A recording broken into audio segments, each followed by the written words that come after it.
In this book, you will learn how to increase your reading speed, improve your memory, and enhance your concentration. On the surface, these areas seem difficult to develop, but if you use the right approach, they can be quite easy. In fact, you'll be surprised just how easy they are.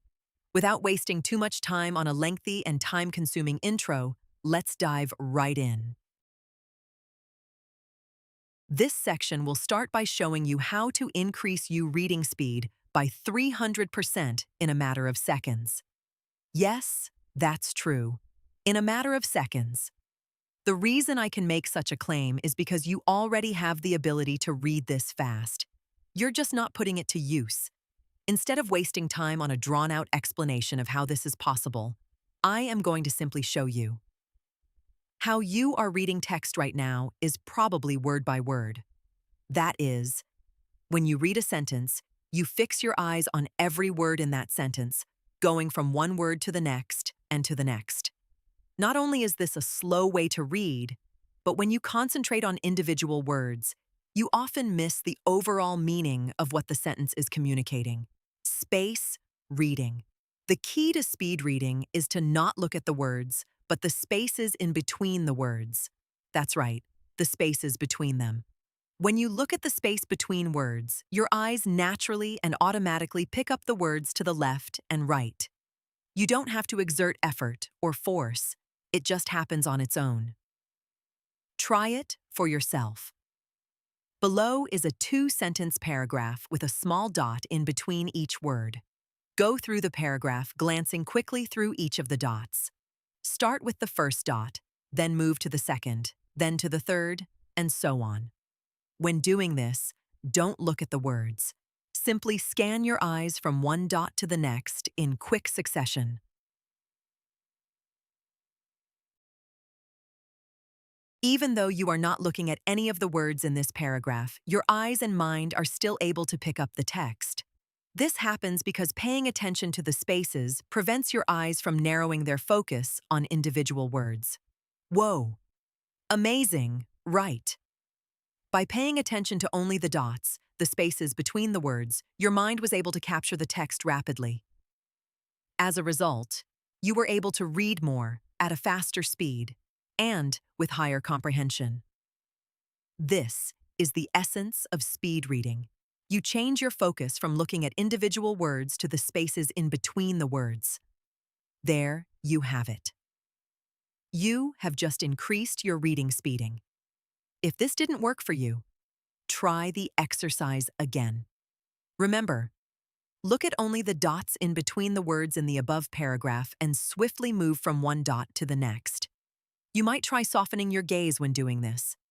Then to read faster, you switch from looking at the spaces between every word to looking at the spaces between every two words. To read even faster, look at spaces between every three words. With enough practice, you can raise your speed, so you only need to look at a few spaces per line of text to grasp the information in that line, and do so with higher attention and comprehension.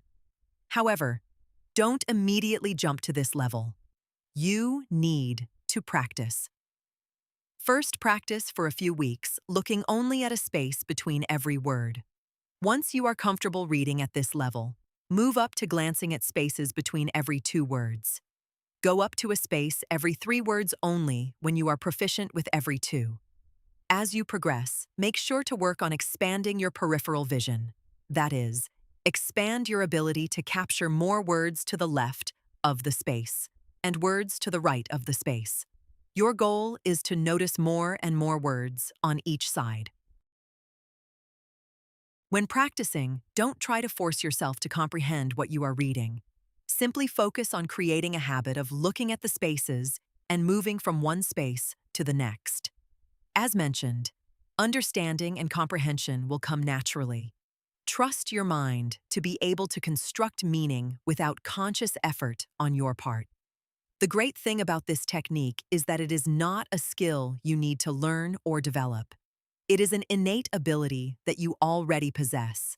It is the natural way your eyes and mind work to pull in content. All you really need to do is change your habit from looking at the words to the spaces between the words. This is one way to increase your reading speed. I like this method because it is very easy to get started with. However, some people don't like this method or find it effective. I don't understand why, as it is as simple and straightforward as instructions get. But to each its own, I guess. If you don't like this method, there is another that is as effective. Chunking. With chunking, you are looking at words, but instead of looking at them one at a time, you are glancing at blocks or chunks of words. When you look at something, your eyes instinctively want to focus in on it. This causes your field of vision to narrow. Think about what happens when you are taking a picture of a close object. The background and surroundings get blurred. When there is no object, the background is very clear. This is the same principle with your eyes. When you look at a word, the natural tendency for your eyes is to narrow its field of vision on that one word. With your field of vision narrowed, you have no choice but to read text one word at a time. The trick to speed reading is to open your field of vision to capture multiple words at a glance. Let's illustrate with an example. Below is a similar paragraph as from the previous exercise, but this time broken into chunks with the character inserted between every few words. Take each chunk and look at all the words together at one time as a whole. Move to the next chunk, then the next, and the next, in rapid sequence. Even though you are not looking at individual words in this paragraph, your eyes and mind are still able to pick up the text. This happens because paying attention to chunks of words prevents your eyes from narrowing their focus on individual words. Pretty nice, huh? Like the previous technique, you were able to grab the text without focusing on individual words. And like the previous technique, you in effect increased your reading speed simply by changing the way you look at words. It feels like you shouldn't be able to read text more than one word at a time, but as you saw, your mind and eyes have the ability to grab group of words in a single glance. The key to chunking is not to grab words at random, rather combinations that form a phrase. A phrase is two or more words that form a meaningful unit in a sentence. If you notice, the previous paragraph is broken into meaningful units. You don't want to grab combinations like, this paragraph, your eyes and mind are still the text. This happens. Phrases like these are more difficult to understand and therefore to digest, so they will keep you from reaching your maximum speed. At the same time, there isn't only one right combination either. Different people can pick out different chunks, which can still be classified as a phrase. These are the two effective ways to speed read: looking at spaces and chunking. Like anything in life, however, speed reading is about increasing habits that speed you up, while decreasing the habits that slow you down. We talked about effective habits that speed your reading up. Let's now turn our attention to a not-so-effective habit that slows it down. Subvocalization. Subvocalization is the act of pronouncing each word in your head as you read. When you subvocalize, you hear the word being spoken in your mind. Most people do this to some extent or another. It's a behavior that starts when you are first learning to read. When you were young, you read out loud to connect the right sound to the right word.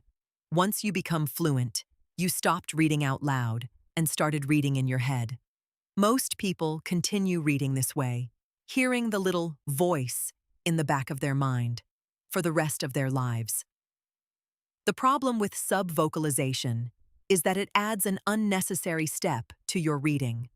The mind can process meaning of words far quicker than it takes for you to speak or hear them.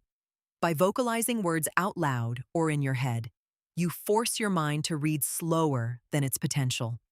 You are essentially having it do two tasks at once. To really enhance your speed reading ability, don't verbalize words out loud or in your head as you read. Eliminating this habit alone can increase your reading speed significantly. It helps if you read at a pace where you simply cannot pronounce words or think about their sounds. If you are focusing on sounds of words, you don't quite trust your mind enough to do what it is made to do. It also helps to close your mouth while reading. Talking activates many parts of your body, such as your lips, mouth, tongue, jaw, and throat. Without realizing it, subvocalization does it too, but to a lesser degree. Despite being less, it still affects your reading. By keeping your mouth closed, you stop many of these processes from being activated. You'll be surprised at just how much this will keep you from subvocalizing. These are some of the ways to increase your reading. As you noticed, they are not hard or difficult to implement. They simply require you to shift your habit, which isn't always simple. To simplify changing your habit, it helps if you start with material that is easy to read. It also helps to read the material twice, first as you normally would, then again incorporating the methods you learned. This way, you are not so worried about understanding the content because you will have done that in the first pass. Instead, you can work on changing the habit from focusing and subvocalizing to expanding your field of vision and reading silently.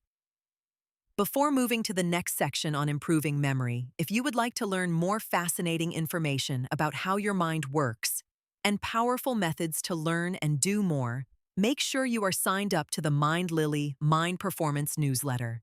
This chapter just scratches the surface on speed reading. There are many more amazing tips and techniques that can boost your reading speed and comprehension. To find out more, download your copy of Speed Reading. Learn to read a 200-plus page book in 1 hour. In this section, you will learn to enhance your memory.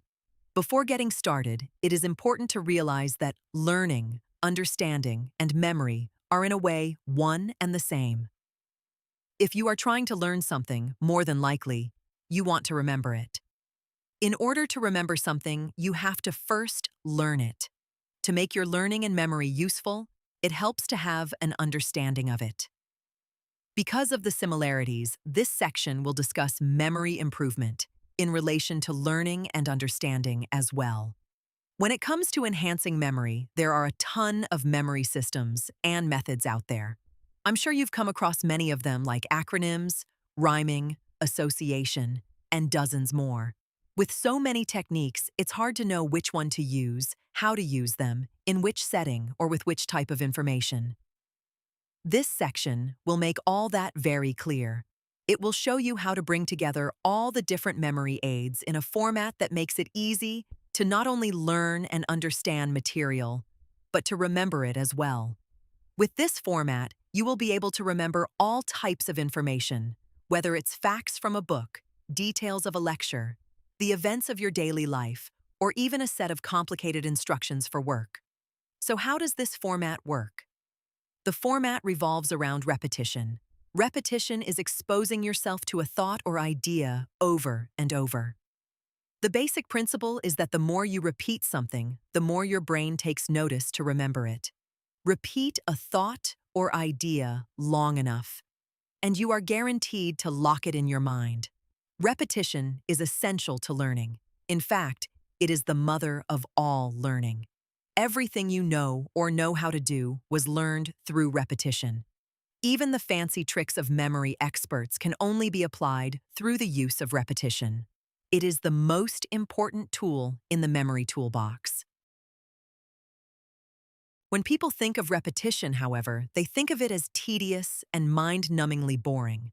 That's because they think of the rote variety, where you simply repeat in your head or out loud the material you want to remember. Yes, this is repetition, but it is just one type of repetition. This type is not only boring, but ineffective.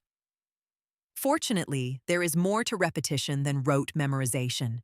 Repetition can be performed in many ways and on many levels. The more levels you incorporate into your learning, the more you enhance your understanding and memory of that information. So what are these different levels? This is where all the memory tools come into play. When you use a memory tool, you are in essence exposing yourself to that information. If you use 2 memory tools, you are in effect exposing yourself to it twice. 3 tools, and you repeat the information 3 times. The more tools you use, the more repetitions you create. Herein lies the secret. By incorporating as many memory tools and techniques into your learning, you create a set of repetition that repeatedly expose you to the information, and in different ways, thus enhancing your understanding and memory of it. As mentioned, the more tools you use, the more repetitions you create, and the longer and stronger will be your memory of that information. So how can you do this? As with anything, there are right and wrong ways to approach repetition. You don't want to approach it haphazardly and combine techniques at random. If you do, you might overcomplicate the information, making it more difficult to remember. To do this effectively, I recommend using memory aids that work with the natural rhythm of the brain. The more a tool is in harmony with how your mind naturally processes information, the easier it will be to repeat and the more impact it will have. Also, you want to apply the aids in a specific order, so each aid builds on the knowledge and strength of the other. First, I'll discuss some natural methods that enhance learning and memory and what makes them so effective. After, I will discuss how to put them together in a nice order. Preview.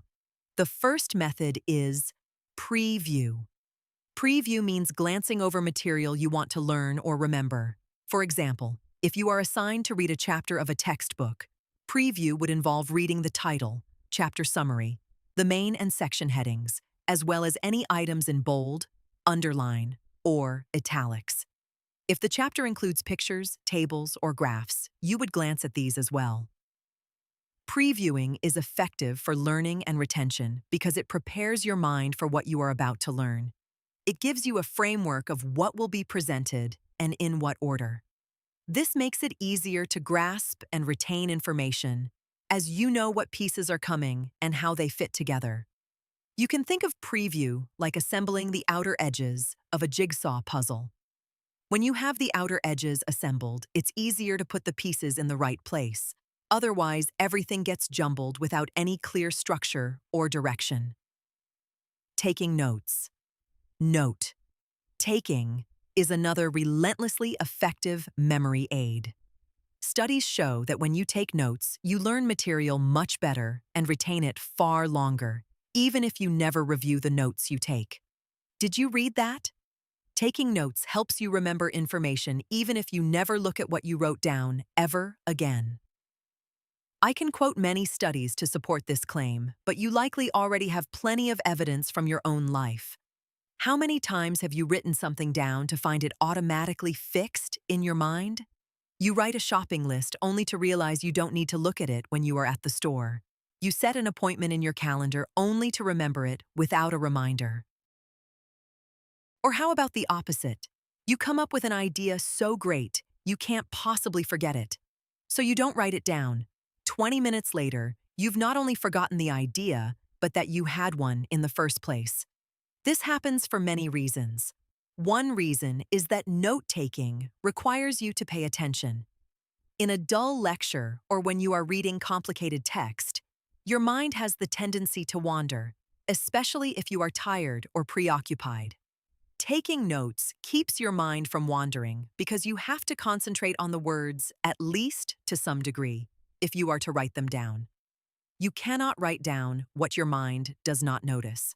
Another reason is note-taking helps with comprehension. In order to note material accurately, you have to organize the different thoughts and ideas and discern what is important or not. The more you understand a subject, the more you will remember it. The main reason for note-taking's effectiveness is it engages your body. In order to note information, you have to be moving your hand. Although this doesn't require much effort, there is a complex mental process involved to move your hands properly in order to write or type the correct words in the correct order. This kinesthetic process connects the information directly to the brain. Taking breaks. To do your best work, you need mental and physical breaks, even if it is just for a few minutes. This is why airline pilots, truck drivers, and operators of heavy machinery are closely monitored to ensure they have plenty of break time. Break time is just as important for learning as well. Learning consumes a large amount of willpower, concentration, and logical thinking. These things do not fill up quite as fast as you are able to read and listen. So although you can physically keep going, your mind can't. It needs to stop, rest, and recharge. Usually, the longer the learning session, the more time you need to step away. In other words, your brain acts like a muscle in many respects. Anytime you're exercising, like lifting weights or doing yoga, your muscles inevitably get tired. To do each additional lift or hold a posture for each additional second becomes that much more challenging. However, if you take a break and rest for a few minutes, you can do another set of 10 or 20 easily. The brain works the same way. You need to give it breaks to perform the next session effectively. If you keep going, it will get more and more tired, losing more and more focus, comprehension, and ability to retain information. More importantly, breaks are vital for digesting that information. Studying, reading, and listening are great for taking information in, but your mind still needs to integrate it. When you step away, your mind gets a chance to process and analyze what it has received. You might not notice this happening as it is occurring in the background. However, if you don't give the brain this processing time, it won't get a chance to internalize any of the material you just learned, as its attention will constantly be on new information. As you will discover in the next section, the result is that you will simply forget that information. The bottom line is, breaks are often better for the brain than overtime. Review. Another memory. Enhancing best practice is to regularly go back and review material you have learned or memorized. Earlier, I mentioned how taking notes enhances memory even without review. This is true, though if you add review to the mix, retention increases further. In fact, the results are astonishing. The above graph shows how memory declines over time when there is not an attempt to retain it through activities like review. If you notice, every hour that passes, your memory of the information reduces significantly. By the end of the day, if you have not reviewed the material, you will have lost anywhere from 50 to 70%. Depending on whether you took notes, this isn't a 5 or 7% decline, rather 50 to 70%. That's a significant amount. As you can see, without some sort of review, information is lost from memory very quickly. However, if you look at the other line in the graph, it shows that by reviewing, you can retain memory of that information as if you had just learned it, even days, weeks, and months later. Review signals to the brain to hold on to that information. The best time to review material is soon after you've learned it, preferably within an hour. As the above graph illustrates, memory starts to decline rapidly the hour after you have learned something. A good formula is to spend 5 to 10 minutes reviewing material for every hour you spend learning it. After the initial review, it helps to do it again a few days to a week later. Then, depending on how far into the future you want to retain the concepts, you would spend 3 to 5 minutes every month to keep it fresh. Review is an excellent return on your investment.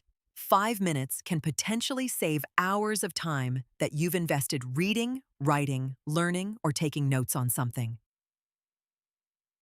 Retrieval.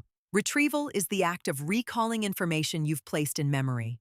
Most learning aids, like the ones we've discussed so far, focus on putting information into your head. Retrieving, on the other hand, deals with getting it out. With this strategy, you try to remember information you've learned. It is a bit like review, but you are doing it without looking at any materials or notes. Countless studies show that retrieval is one of the best ways to reinforce memory. One such study, by Jeffrey D. Karpik at Purdue University, showed that retrieval not only reinforces memory better than other methods, but even combinations of other methods. That's impressive.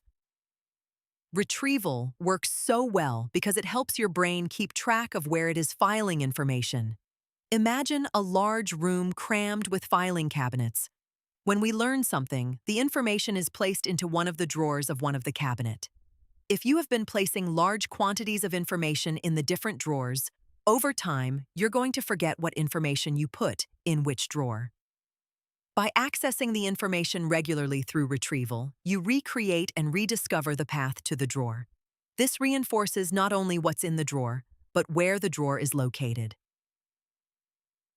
Another benefit of retrieval is that it helps you identify gaps in your learning. When you are not able to retrieve something you've read or heard, it indicates that your knowledge of that area is weak. This immediately signals that it may be an area you need to put more time and effort on. If you don't practice retrieval, you don't get this feedback. Instead, you'll get a false feeling that you know the lesson better than you really do, especially if the information was learned easily and feels fluent. What's great is, the more you practice retrieval, the more it motivates your mind to commit new information to memory. If the mind knows that it will be called on later for details of what you are going to learn, it will work harder and pay more attention to ensure it is properly recorded. It's a technique that continually builds on itself the more you use it.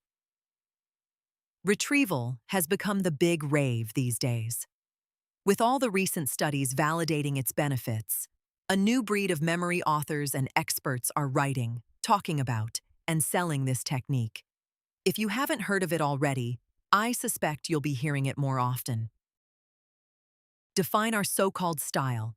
There are three main styles of learning: oral, visual, and kinesthetic. Although others exist, these are the main ones. Oral learners learn through listening. They learn best through verbal lectures, discussions, talking things through, and listening to what others have to say. They are great at picking up meaning through subtle auditory cues such as voice tone, pitch, speed, and other nuances. For oral learners, written information may have little meaning until it is heard. Visual learners are those who learn by seeing. They pick up information through diagrams, pictures, illustrations, videos, and by watching things happen. When given instructions, these types of learners will absorb it best by watching exactly how it is done.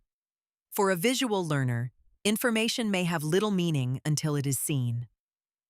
This person may spend hours trying to understand from reading and listening, but the moment it is shown, he or she will get it instantly. Kinesthetic learners have a more physical style. They learn from doing, moving, and manipulating. Kinesthetic learners tend to be in a very different position in school. Their style of learning is rarely emphasized in an educational system where children are told to sit, watch, and listen all day. They may read, hear, or see something said, but the connection to the information is not made until they have done it. Each of these styles have a big impact on how much we are able to absorb, process, and hence, remember. For some, one style makes it easy to engage in and grasp content, while another will leave them feeling bored and inept. So to maximize our learning, it is said, we should engage information in our dominant style. I would take that one step further and say you should engage information using all the styles, not just the dominant. Although we tend to be dominant in one style, we can benefit from all. Each learning style activates a different part of the brain. By activating more parts, you will remember more of what you learn. It's the equivalent to adding more repetitions to the mix, which is the reason it is being discussed. Association. Another technique that works in very close harmony with the brain is association. At a basic level, association is connecting something you want to remember with something you already know or that may prove easier to learn. In other words, it is finding ways to relate information to other information. Association is one of the most widely taught memory techniques.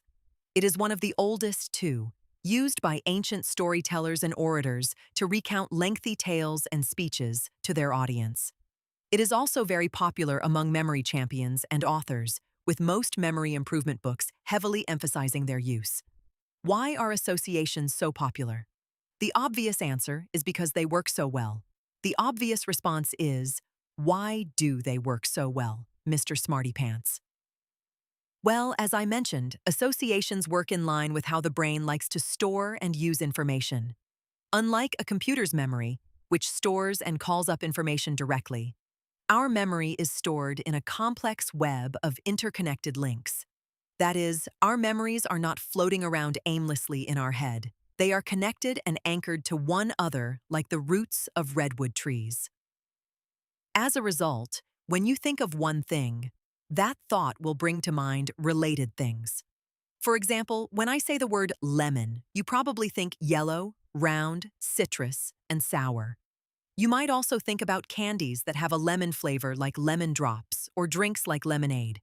In addition, pictures of cut, sliced, or squeezed lemons might pop up in your head. All these surface simply by thinking of the word lemon. So if memory is elicited simply by thinking about what we have associated to it, it helps to find ways to associate new data to what we already know. What you already know then acts as a cue or trigger to remember the new. If you are enjoying this book, then you belong in the Intellect Corner community. Why join? Because your voice shapes what gets made. You can request the books you want to hear and vote on other suggestions so I know exactly what to cover next. Plus, you'll get personalized reading recommendations from a community of people who share your taste.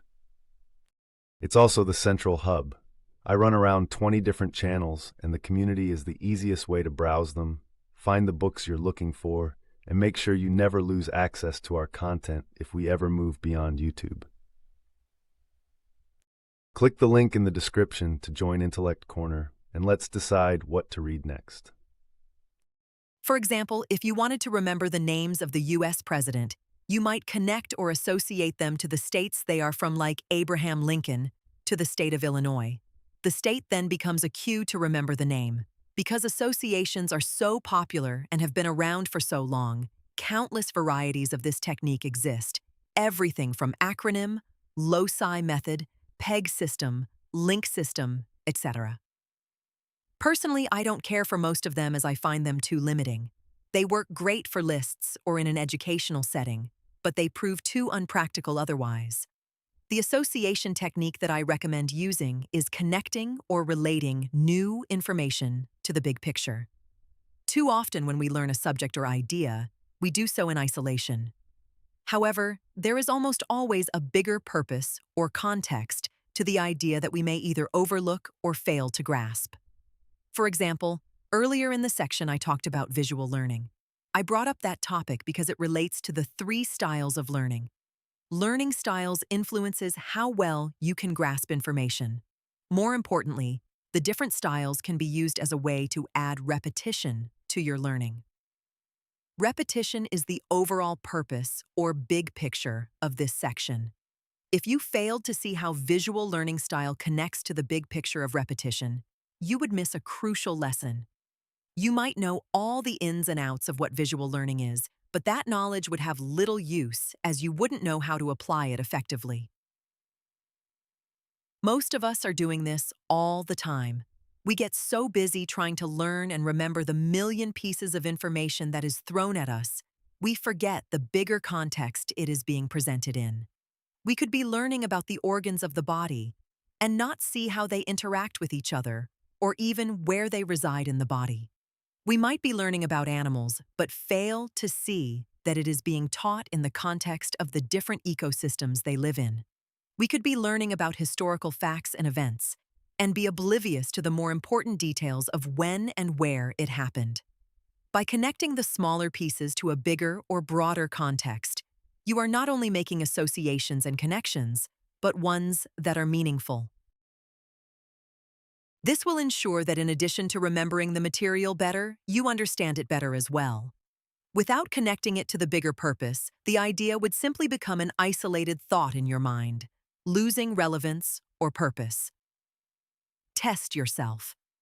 This involves asking or answering questions about the material you want to commit to memory. In a way, this is similar to retrieval in that you are pulling information out of your memory. However, retrieval, as I've described it, entails reciting your knowledge of a subject or topic without the use of notes or materials. Testing yourself, on the other hand, requires you to ask and answer a set of questions about the material. For example, If you were learning about the planets of our solar system, to solidify that knowledge with retrieval, you would simply recite what you learned like, the solar system has 8 planets. The smallest planet is Mercury, and the largest is Jupiter, and so on. When testing yourself, you'd ask a series of questions like, how many planets are in the solar system? What planet is the smallest? Which one is the largest?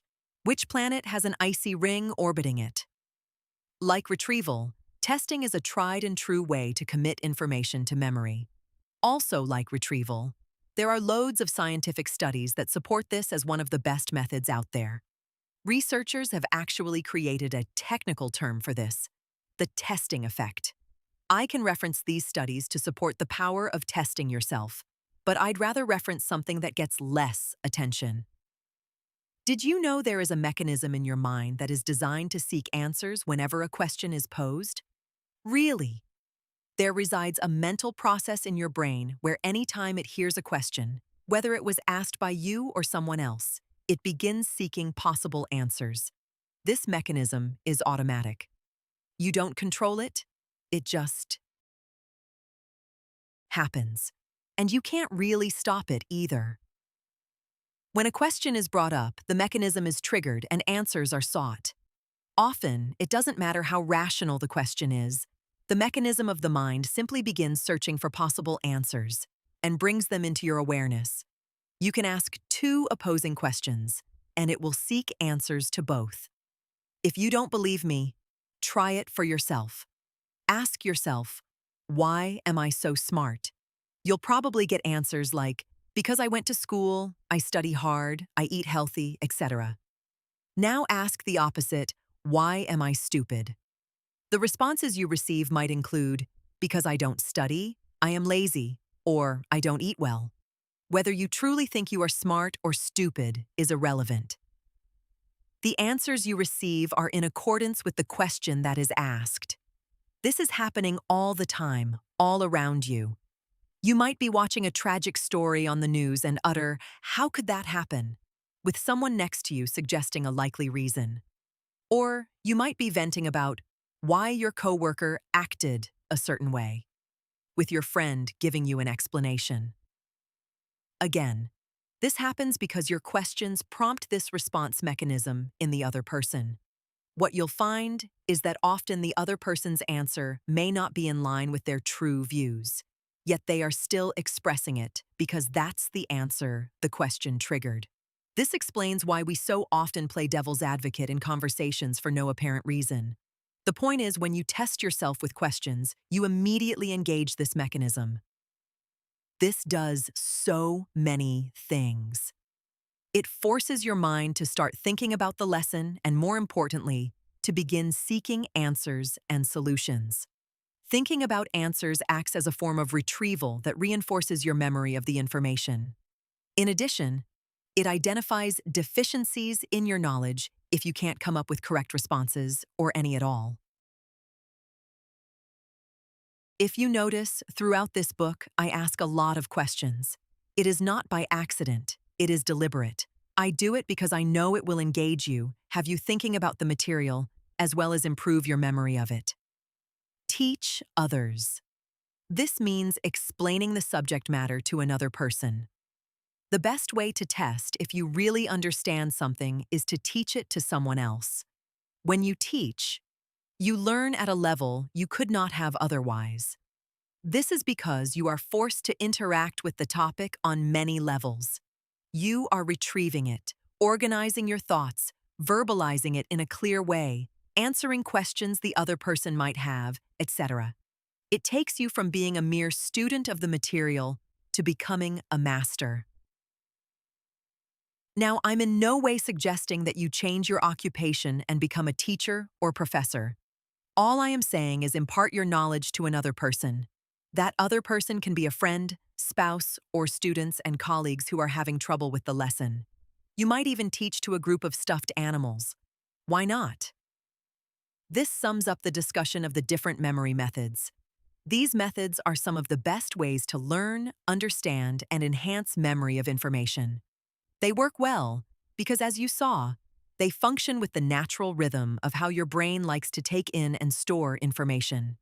As mentioned earlier, by combining these methods, you enhance your learning, understanding, and memory even further. Combining the methods adds the power of repetition.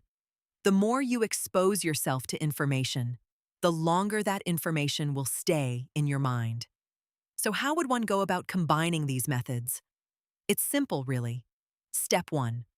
First, start with preview. Glance over the material you want to learn or remember. Step 2. Next, engage the material. If it is a book or article, read it. If it is a lecture or presentation, attend and listen to it. If it is a video, watch it. Step 3. Then go back and take notes on the material. Step 4. When you finish taking notes, this would be a good time to take a break. Step 5. Returning from the break, look over and review your notes. You might choose to review your notes out loud to engage the oral part of your mind. At this point, you'd have a solid understanding and memory of the information. It would be successfully filed in your mental storage. Step 6. With the material in storage, practice retrieving it from storage. If you want, you could do this out loud to engage the auditory senses again. Step 7. After recall, you might engage your visual senses. You are probably wondering, how can I engage the visual sense of materials like a book or lecture? You can do it by visualizing the information. Close your eyes and visualize what you learned or want to remember. Step 8. If your lessons involve doing or performing something like a task, then this would be a good time to involve your kinesthetic senses. Step 9. Once you've done all this, look at how the content connects to the big picture. Step 10. At this point, you are ready to test your knowledge. You can answer end-of-chapter questions, take practice quizzes or exams, or you can ask yourself a series of questions about the material. Step 11. After completing the above steps, your understanding of the material ought to be strong enough to impart that knowledge. It's now time to teach what you have learned to another person. This is how you would go about combining the different memory methods to form a series of repetition. You'd start with preview and end with teaching the content to others, and add as many other memory aids in between. What's great about this system is that it is not rote at all. Each method is unique and performed in its own way. As a result, it doesn't get redundant or boring.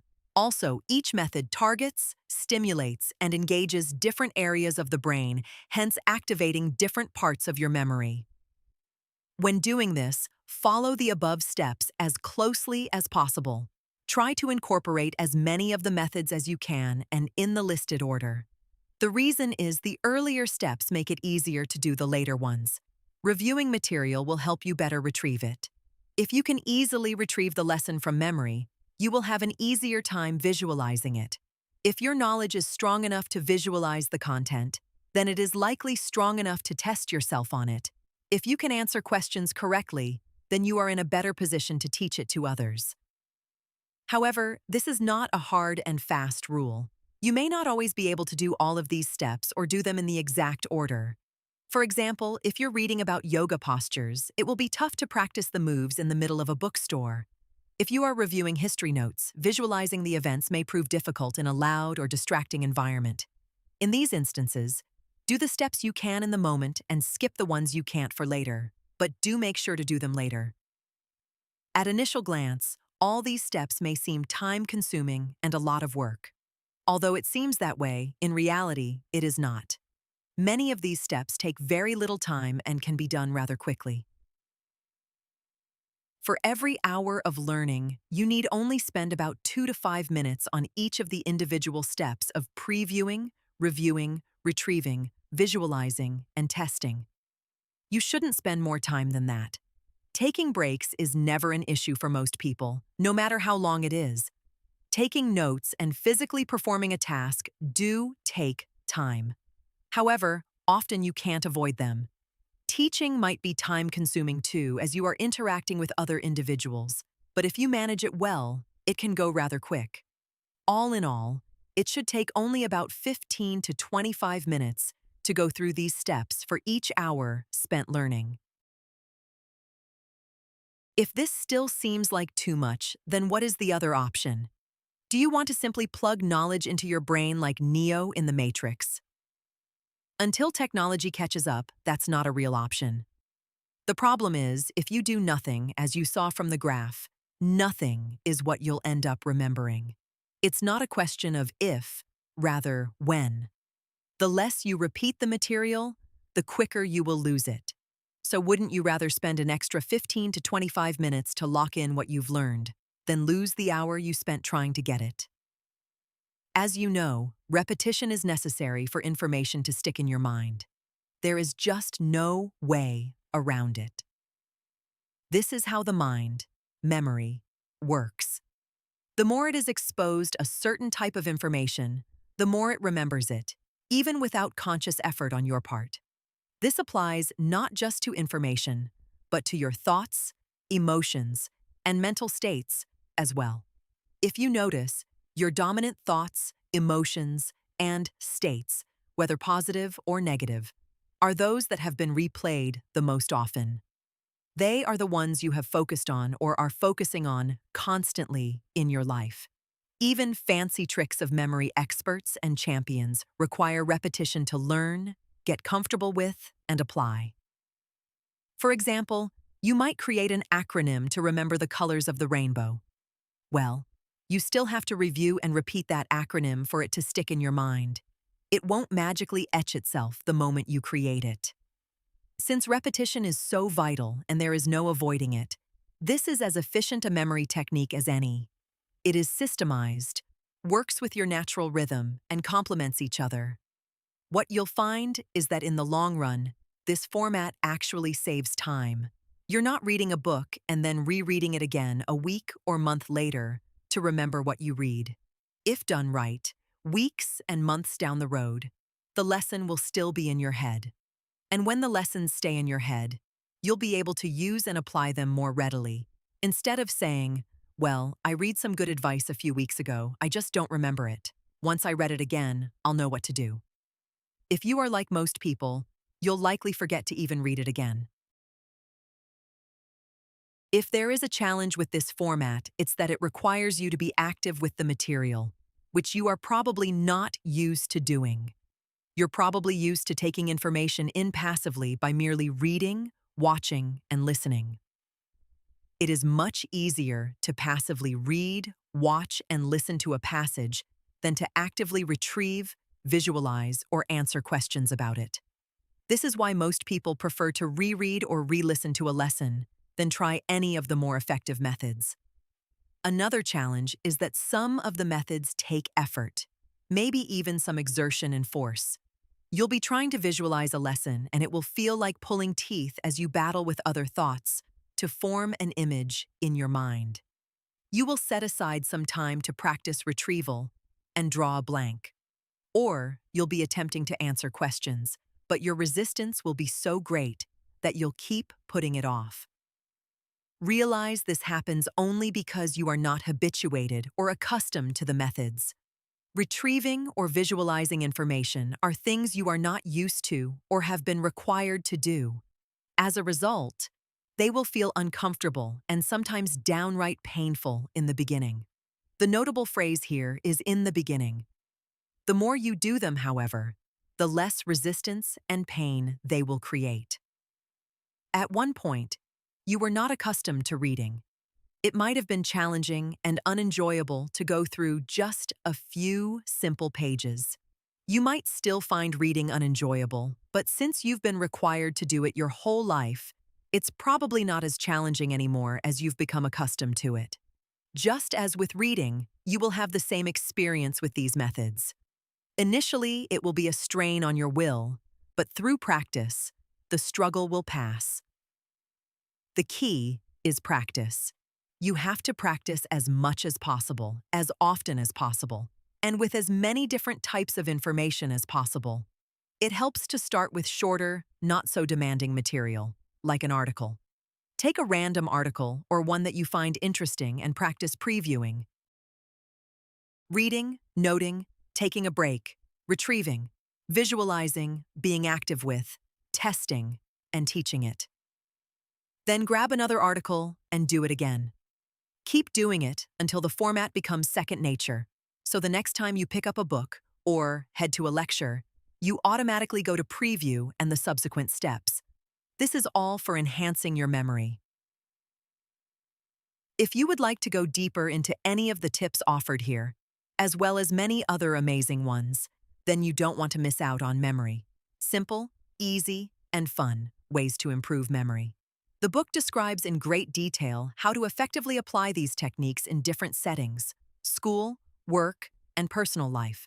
It also discusses many other methods to use on its own or add to your repetition repertoire. Now that you have learned to improve your reading and memory, it's time to move on to a more important topic: concentration. Concentration is your ability to focus on a task without being distracted. It's an ability that is extremely critical to pretty much everything you do. Without it, even the reading and memory techniques you just learned will have little value. Improving concentration, however, can be difficult because you are dealing with an abstract concept. If I wanted to teach you how to build a wooden table, that's fairly straightforward. I could give you a set of instructions that shows you where to buy wood, cut it in the right way, and then nail it together. With concentration, however, it is a little more complicated. How can I show you to rewire your brain so the neurons fire in ways that allow you to maintain focus? That's why so many concentration experts provide such roundabout advice on how to improve concentration. They don't offer direct techniques that develop your ability to concentrate. Instead, they simply offer tricks to help manage the things that get in its way. I'm sure you've heard many of these tricks. They include everything from creating a purpose, rewarding yourself, managing your energy, building willpower. What does that even mean? Tweaking your environment, and the big one, eliminating distractions. Suggestions like these can be helpful, and for many, they have been. However, they don't get to the root of the problem. The suggestions simply attempt to manage it with manipulative tricks. The assumption is that you already have good concentration, but certain factors are getting in the way of your ability. By reducing these factors, your concentration will improve. Well, what if your concentration isn't good to begin with? What then? Then more than likely, their suggestions will provide little benefit. Even if they did, you don't always have control over many of the factors they suggest you to change. You can't bring your ergonomic chair to a lecture, nor can you stop all the irritating construction noise outside your office. Even more, I would love to see the reaction on your boss's face when you ask her to reward you for sitting through her dreadful meeting. Often, you have to make do with the situation or environment you are in. In this section, I won't bore you with tricks. Again, not because I think they don't work, but because they don't address the underlying problem. Instead, I will attempt to give you tried and true methods that actually improve your concentration. They are not tricks that offer short-term results. Instead, they are tools that build your mental skill to concentrate so you can pay attention despite your environment, distractions, or not having that lavish three-piece ergonomic office set. State control. The first method will work to calm your inner state. One of the challenges of concentrating is that the mind is constantly on, running on autopilot, with thoughts coming in and out of our awareness. Sometimes it comes in to remind us of things, like an important deadline. Other times it goes back and forth working out a conversation or argument. Still at times it mulls over decisions or reflects on something happening. What's worse, for some of us, this is happening very fast, with the mind racing on a large number of thoughts and ideas in quick succession. For others, their mind works such that thinking of one thought triggers another thought, which triggers another and another. So their mind is randomly skipping between unrelated thoughts, unable to hold focus in any single one. Still others have a mind that fills up like a balloon with so many thoughts, it becomes a cluttered mess. As you can imagine, any one of these things can make it extremely difficult to concentrate and stay on a thought, task, or activity.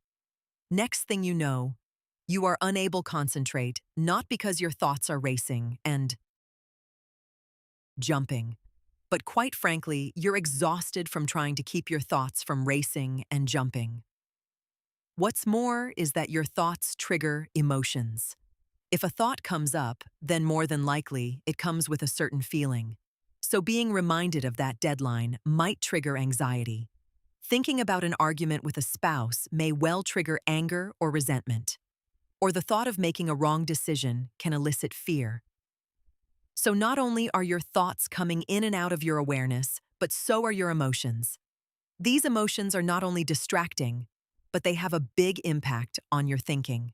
For example, if you are trying to write a story or novel, having fear and anxiety running in the background can seriously hinder your efforts. You will procrastinate, second-guess yourself, go back and forth on a passage, and may even give up the project altogether. So how can one get a handle on all this?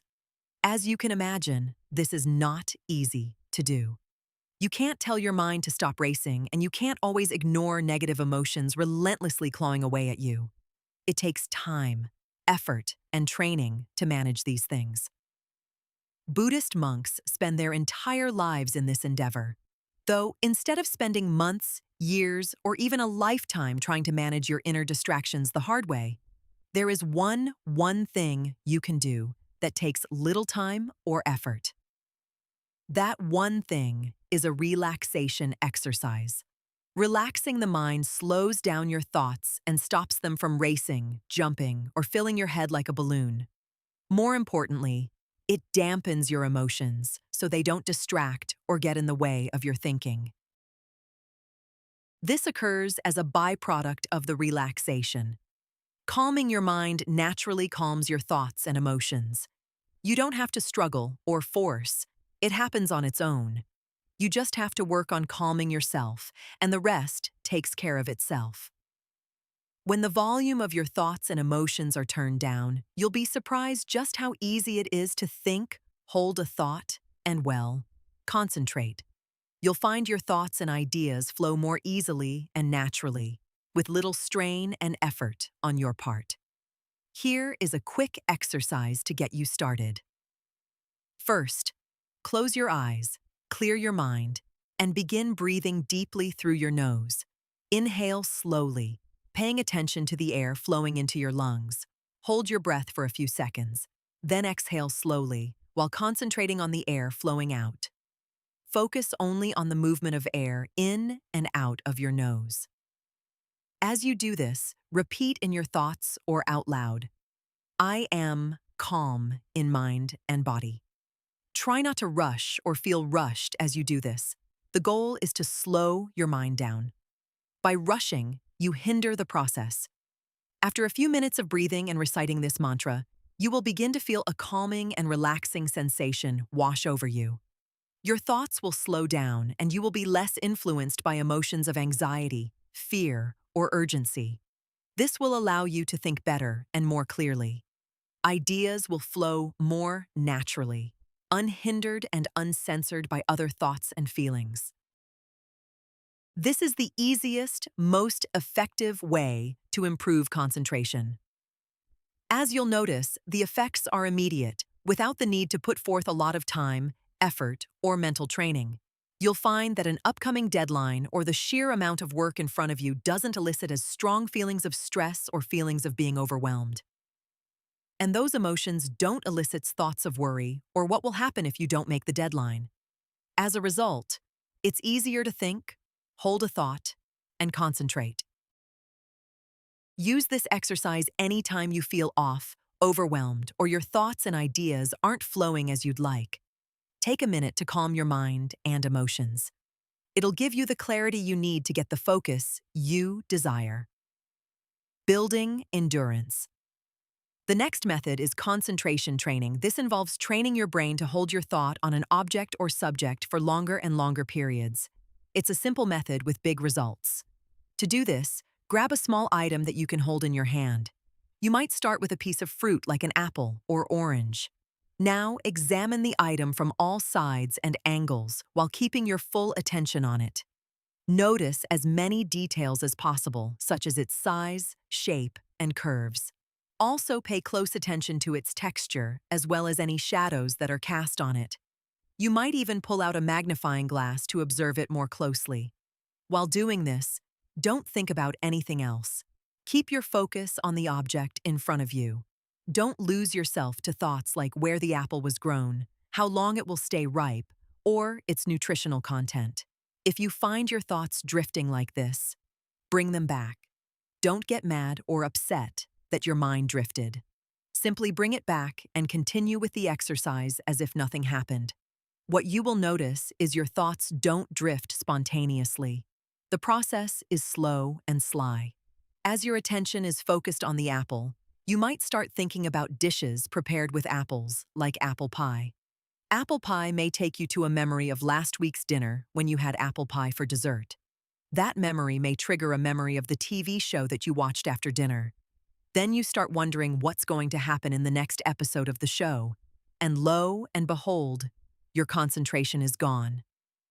Why does this happen? Remember in the memory section when we talked about the associated nature of the mind. Thinking about a thing triggers thoughts of other things that are related or associated to it. Although this process is amazing for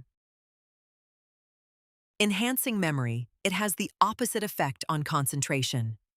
When you want to focus on a subject, you begin thinking about everything related to that subject and everything related to that. And before you know it, your mind is on a completely different thought altogether. Be aware each time this happens. Notice how your thoughts, without any conscious decision on your part, begin drifting like this.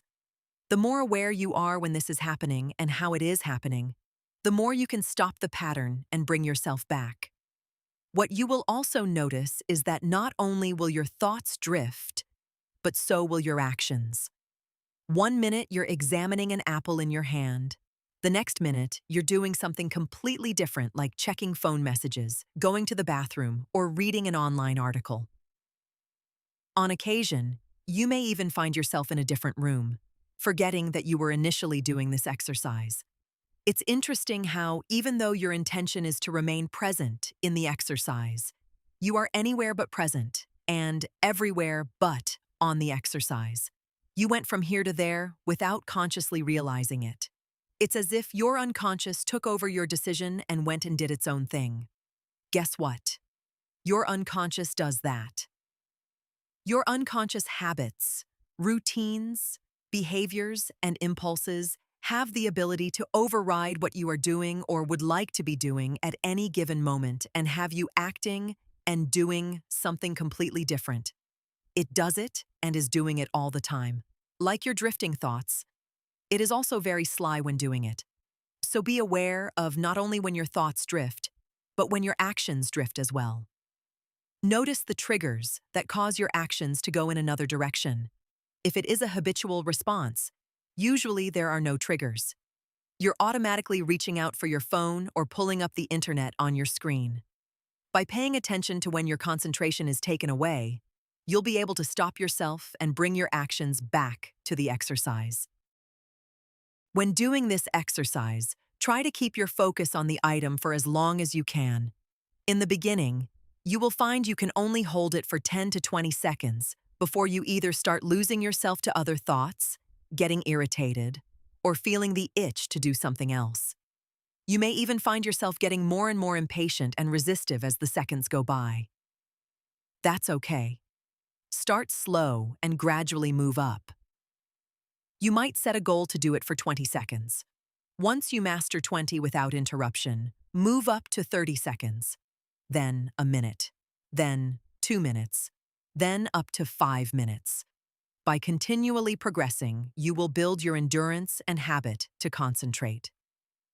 It will develop your ability to maintain focus for longer and longer periods.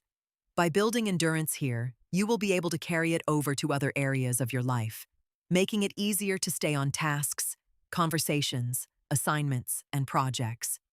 You'll also get a deeper understanding of what takes your attention away and exactly how it happens. The more aware you become of this, the quicker you can stop it from happening. In addition, you'll find you get less irritated or have less need to shift to a different task. To reiterate the exercise: 1. Take an item. 2. Focus on it. 3. When your thoughts or actions start to drift, calmly bring them back. 4. Notice the pattern of how your thoughts and actions drifted. 5. Every time they drift again, bring your attention back again. 6. Practice this over and over and over. The more you practice, the stronger it will get. This is one way to improve your concentration, by training your brain to hold your attention on a subject for longer and longer periods. Resisting distractions. Another way to improve concentration is to train your brain to refrain from attending to a distraction for longer and longer periods.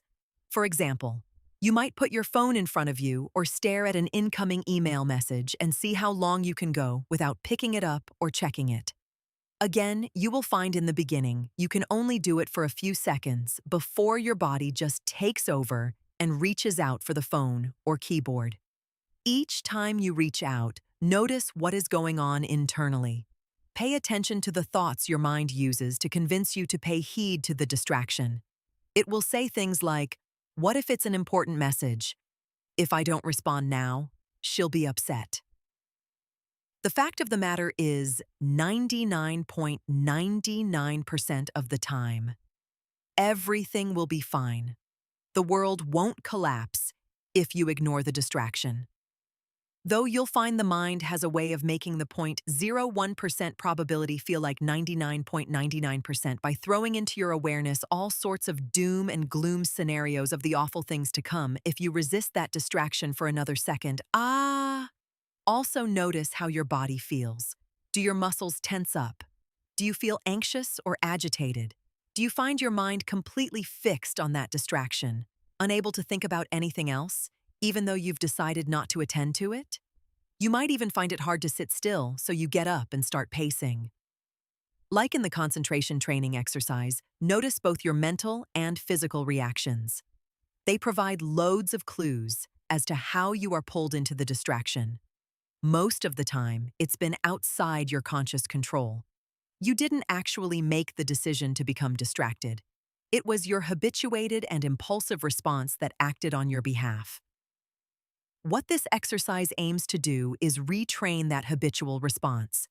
As before, try to refrain from acknowledging or attending to a distraction for as long as you can. Like the concentration training exercise, you will probably be able to resist only for a few seconds. The goal is to gradually increase the length you can hold back.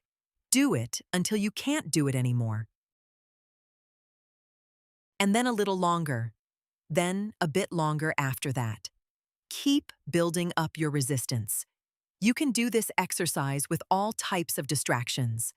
If you hear the painful sound of the faucet dripping, instead of getting up to turn it off, see how long you can stand the noise. Go until you can't endure it anymore. Then go some more. As you get up, stop, sit down, and go a bit more. To summarize: 1. Anytime a distraction comes up, pause. 2. Wait as long as you can or the situation allows. 3. Notice your thoughts and feelings. 4. Then attend to it. Well, this sums up the 3 exercises on improving your concentration. One exercise calms your inner state. Another builds your endurance to concentrate. The other builds your resistance to distractions. By practicing all, you will expand your ability to stay on tasks, conversations, and projects at hand. These are just 3 methods to improve concentration. There are plenty others that work as well or better than these. If you would like to learn more about them, a great resource is Concentration. Maintain laser-sharp focus and attention for stretches of 5 hours or more. Alas, we've reached the end. In this quick guide, you learned some fantastic strategies, methods, and exercises to supercharge your reading, memory, and concentration. Although these strategies are not hard to do, they do require changing your habits, which is easier said than done. Even changing the simple reading habit of shifting your focus from words to the spaces in between words can prove to be a challenging endeavor. Your habitual responses, behaviors, and impulses are going to want to do things the old way, and they will battle with you. In a way, changing these habits is like trying to overcome addiction, the addiction of doing things the old way. In truth, you can think of anything you want to do in life, but aren't or can't, including improving your reading, memory, and concentration, as a byproduct of some addiction to your old routines, behaviors, and mental states. If they weren't addictions, you would be able to make the changes easily and right away. You would be able to take any of the suggestions and put them into practice without second thought. In fact, the concentration training exercises in the previous section would be completely unnecessary, as the mere desire would be enough to put your attention on a thought and keep it there. Unfortunately, this isn't so. If you have ever done any work with people who have addictions, and not just to substances, but any addiction whether to food, working, emotions, etc., you'll find they all exhibit similar patterns. They make excuses for why it is okay to stay in their old routine even though it is damaging, unhealthy, or not working for them. They feel great pain and resistance when trying to change. Most of all, they lie to themselves incessantly about how they will start tomorrow, next time, or when they finish this or do that.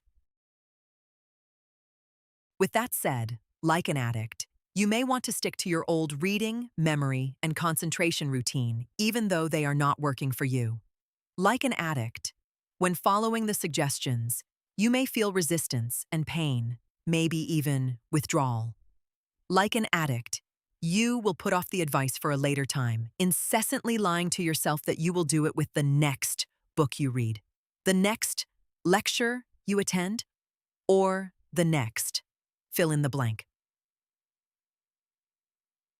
Every next, you will push off to the further next. So although the advice here is not difficult to understand or implement, doing them might be a challenge. Your sly mind has all sorts of clever tricks up its sleeve to keep you from implementing these strategies and may even have you forget about them. Be aware of this. Just because you know what to do, want to do it, and can benefit from doing it, doesn't mean you will be able to actually do it. It will take practice, and at times, willpower to integrate the strategies into your life. However, the less you put off the exercises for a later date, and the more you start practicing now, the easier they will get. Before you know, all the resistance will subside and it will become second nature. Do you run, exercise, or play a musical instrument? How difficult was it when you first started? How unpleasant was it in the beginning? Despite the difficulties, after a while, you started to like what you were doing. It became a habit and did not require as much effort. So it is with the advice presented in this book. After some practice, it will become easier, and your mind will do it naturally with little strain or effort on your part. Your mind will work for you in a most efficient way. Thanks for reading this book. In a short time, you learned quite a lot about improving your reading, memory, and concentration. I hope you enjoyed the advice and found it useful. If you did, it would be great if you could leave a positive review of it. Your review will encourage others to try this.